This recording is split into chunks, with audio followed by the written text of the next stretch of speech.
My name's Charles Lamberth, and this speech is entitled Say No or Say Nothing: How to Retain Your Civil Liberties at a Routine Traffic Stop. When was the last time you were pulled over? How often do you get pulled over? According to the Bureau of Justice Statistics, 80% of drivers will encounter police at some point while driving.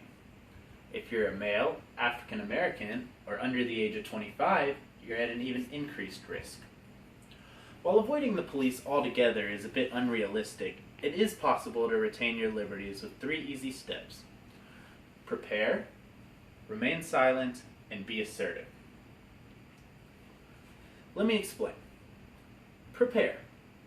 Preparing is more about common sense than anything. Don't have illegal substances in plain sight, as this gives the officer reasonable cause to search your vehicle.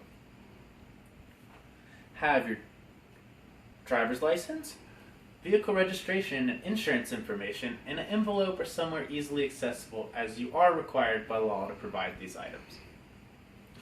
When you are pulled over, keep your hands on the wheel until the officer requests these items. Reaching for them prematurely could lead the officer to question your actions, or hands not being visible could be seen as a sign of violence. The officer could feel threatened, and the situation could escalate very, very quickly. When the officer approaches your vehicle, you're usually bombarded with a storm of questions. Do not answer these questions. Remain silent. If possible, avoid the questions altogether.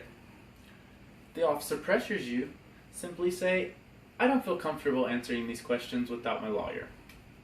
If you have a lawyer, keep a stack of his business cards for just such an occasion. You may simply hand a card to the officer and say, "My legal representation will be happy to answer any questions you might have." The Fifth Amendment gives you the right to remain silent.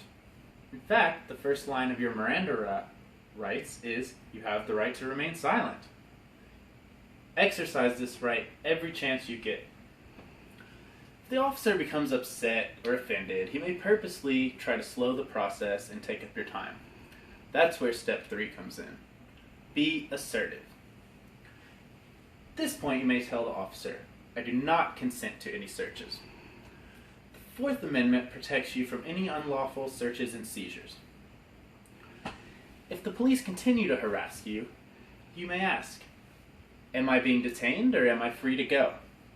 The officer needs reasonable cause to keep you detained for questioning. 9 times out of 10, this question is a ticket to be on your way. Being assertive will speed up the traffic stop and let the officer know you're knowledgeable of your rights.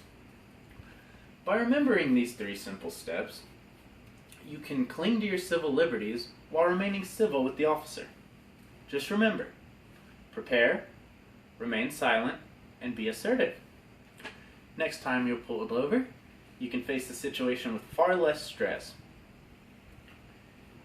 You won't give up your constitutional rights, you won't have your belongings searched, and you won't incriminate yourself. So repeat after me. Prepare, remain silent, and be assertive. Now next time you're pulled over, you can face the situation with far less stress. Any questions? Thank you for your time.